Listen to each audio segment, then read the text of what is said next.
Good afternoon. I am Andrea Chisholm with the Midday News. A special welcome if you're watching on onespotmedia.com. The National Water Commission NWC customers in the corporate area will have to wait until May before normality is restored to their regular water supply. This as the NWC will miss the March timeline set to replace a major pipeline recently damaged along the Mandela Highway. Sections of the corporate area have reduced water pressure or have been without water since December 8. The transmission main, which is located in the vicinity of a ferry, supplies 5 million gallons of water to the corporate area daily. Vice President of Engineering and Capital Projects at the NWC, Garth Jackson, is urging customers experiencing extended periods of water lockoffs to report it to the NWC.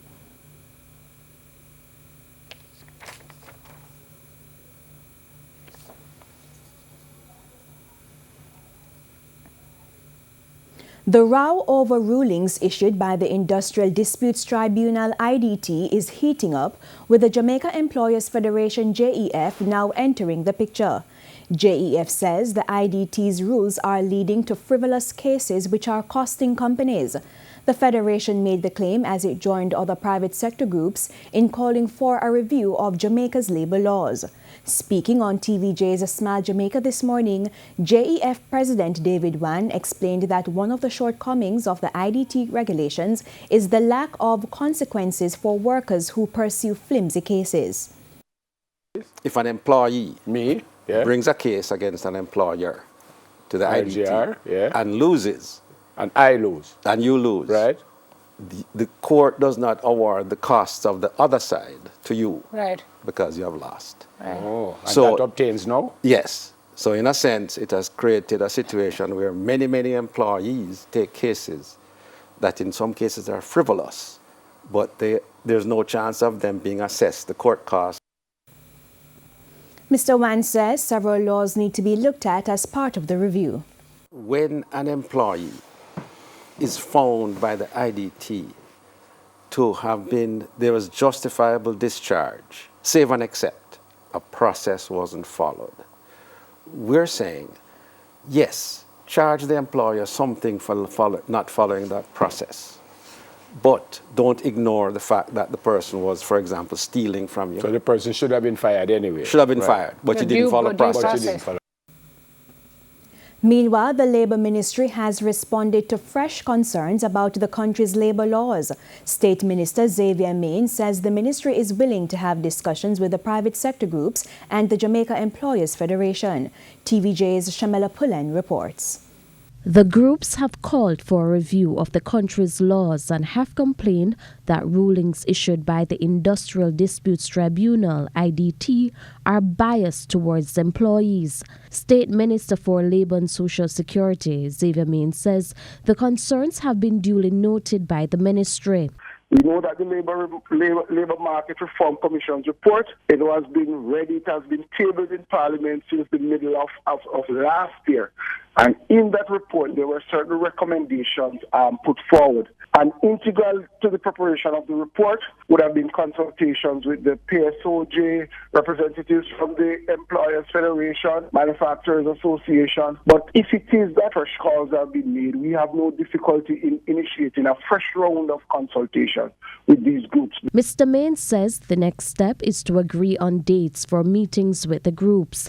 Still, he is defending the integrity of the IDT. The issue of the rulings coming out of the IDT have been challenged in some instances as far as the Privy Council. And what we do know is that in a majority of the cases, the higher courts have sided with the IDT.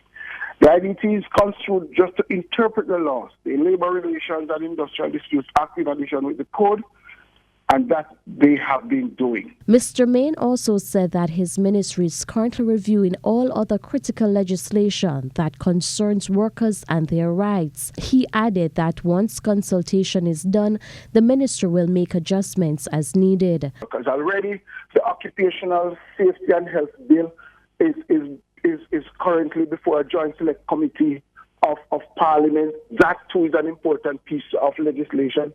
The Workman Compensation Act also is another important piece of legislation that some may feel is in need of urgent review. Shamela Pullen, TVJ News.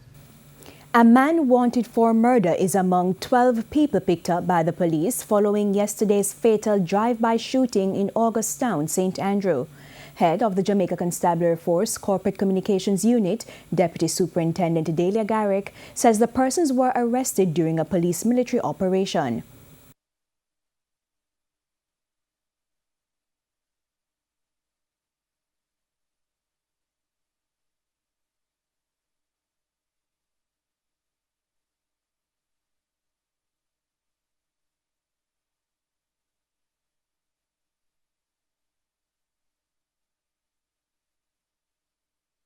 The operation was carried out as rival gangs in the area had a flare-up which resulted in the death of one man and the injury of another. The security forces will maintain a heightened presence in the community.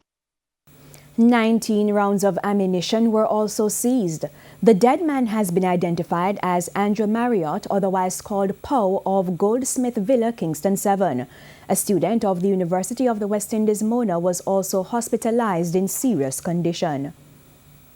The safety manager employed to the Ria Hotel construction site, who was shot and killed Saturday afternoon, has been identified. He is 43-year-old Joseph Gordon of a St. James address. Mr. Gordon was shot 2 times in the head as he went across from the construction site in Marby Bay, St. Anne to purchase items. It's alleged that men drove up in a white motorcar and began talking to him. Explosions were heard shortly after, and Mr. Gordon was seen suffering from gunshot wounds. The St. Anne Fire Department is reporting difficulties responding to an increasing number of fires since the start of the year. Addressing the St. Anne Municipal Corporation's monthly meeting last week, Acting Deputy Superintendent and Divisional Commander Wendell Patterson said the fire department has responded to 43 genuine fires when compared to 29 last year. We have seen a reduction in special service calls from 14 to 8 last month. We have seen also a reduction in malicious false alarm from 3 to 1. Residential fires, we have seen an increase of 100% from 5 to 10. He stressed that his team is having difficulties responding to emergencies because of limited resources.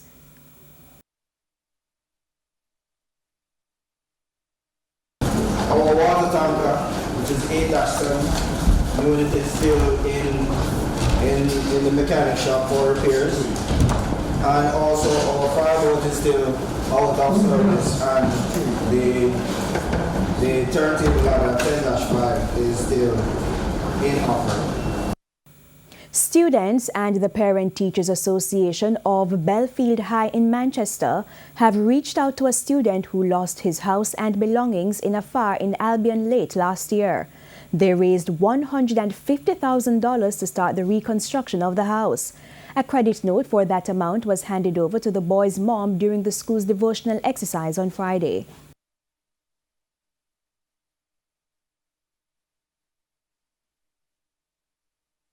From our barbecue fundraiser last December, we pledged $100,000, and our Parent Teachers Association, they donated from their account $50,000. And so what we did as a family is to assist them with their reconstruction effort. And so we approached Pro Hardware in Mandeville, and so we lodged as credit the $150,000 there. And so the parent is now able to go and retrieve at her leisure the building materials needed to make the reconstruction effort to re-establish their home. Principal Paul Grant explained that the boys' academic performance had been falling since the start of the fire.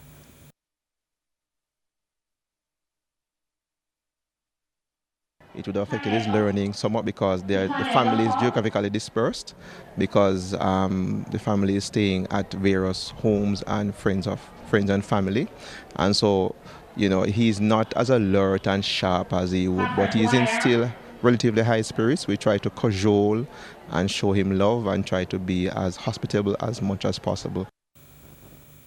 Despite ongoing problems plaguing the Cornwall Regional Hospital in St. James, Chairman of the Oversight Committee, Professor Archibald MacDonald, has commended employees for maintaining professionalism.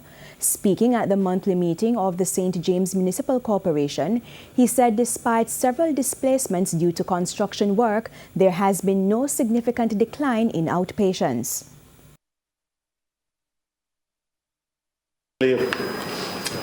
Really surprising, because outpatients attendance at the hospital in 2016 was 78,200. This is from January to November. In January to November 2018, it was 87,602. So do the arithmetic. So the hospital is not closing. Far more patients were seen in outpatients in 2018 compared to 2016 before the closure. In accident and emergency, there has been a decline. 61,000 were seen in 2016 and 39,000 in 2018. The statistics also of interest, Your Worship, is that injuries, all categories of injuries, declined significantly. In regional news, opposition protesters have returned to the streets of the Haitian capital, Port-au-Prince, as the government vows to deepen investigations into allegations of corruption. Demonstrators burnt tires and set up barricades in some streets on Sunday. We have details from the CNN. This is the road to the capital's biggest hospital. More than a week of rioting has left it desolate. Its grounds are home to livestock. Protests mark the second anniversary of Juvenal Moise's presidency, with demands across Haiti that he step down. Dr. Joseph tells me that most of the patients, hundreds of them, have fled. It's easy to see why. This is your intensive care unit? Yes. Without nothing. You really have nothing? Nothing. There's no machinery, there's no machinery for one oxygen. The doctor tells me that the hospital was crippled by shortages before the riots. Now it's also short of patients. This is the State University Hospital of Haiti, and it's been cut off from the city by riots. There's no food here or water, no medicines either. This is Guilhem. He was getting drugs, now he's just stuck here, the doctor says. Next to him is Madame Sainville. Her catheter drains into a wash bowl. We are blocked. We don't have drug because all the area is blocked. This is why we exist, and is the reason why you exist and you can do what you have to do. And in sports, Jamaican Chris Gayle has announced that the upcoming ICC World Cup will be his last one-day international appearance for the West Indies. TVJ's Renardo Brown reports. Just shy of 2 decades since his 50-over debut for the West Indies, Jamaican Chris Gayle has decided to pull up stumps on an illustrious limited overs career that has seen him become the region's second highest scorer in ODI cricket. Yeah, it's a possibility. It might be the last time to get a chance to see the universe boss on local soil. I mean, the last game I played there was my last 50-over game for Jamaica. I got 100. Hopefully that would be nice to continue where I left off here in Barbados, and entertain the home fans, the fans as much as possible. Yeah, definitely. I mean, the 50-over definitely the World Cup. I'm looking to actually draw the line there, or should I say, cut the string there, and then let the youngsters have some fun, and then they actually can take it, and I can sit back, go in the party stand, and watch them having some fun as well. But with the Windies currently struggling to identify a consistent opening pair, is this the wrong time for the Windies to lose the experienced Jamaican? Former teammate, now Jamaica Scorpions assistant coach Andrew Richardson doesn't think so. I do not think it came at a wrong time. He's just making it clear that after the World Cup, he's not going to be eligible for selection. in the one-day format. I know a few guys have tried and didn't really set the world on fire. We're talking about Hemorrhage got his opportunity in the subcontinent the other day and didn't do much. We have other guys who are coming up. John Campbell is gonna get his opportunity now against Englishmen, and fingers crossed, hopefully he gets off to a good start. The other guys out there. Richardson, though, admits that Gale's presence in the team will be greatly missed. Chris is a global superstar. He has definitely made a significant, massive contribution to the game overall. And for him retiring from the 60-over game, he's going to be missed. He's going to be missed. His flair that he brought to the top of the order, his power hitting, is really something that's going to be missed. His presence overall, his charisma in the changing room. Noticeably, he didn't say he's retired from Test cricket or T20. So, he's still able for selection in those formats, but he's definitely going to be in the 60-over game. The left-handed Chris Gale, now 39, has scored 9,727 ODI runs, second only to the legendary Brian Lara among West Indians in 284 matches since his debut in 1999. Gale has made 23 ODI centuries, and his 215 against Zimbabwe in the 2015 World Cup is the fourth highest score in history. He's one of only 6 men to have scored an ODI double century. Renata Brown for TVJ Sports. And that's the Midday News. I'm Andrea Chisholm. Join us at 7 for the Primetime News Package. On behalf of the news, sports and production teams, good afternoon.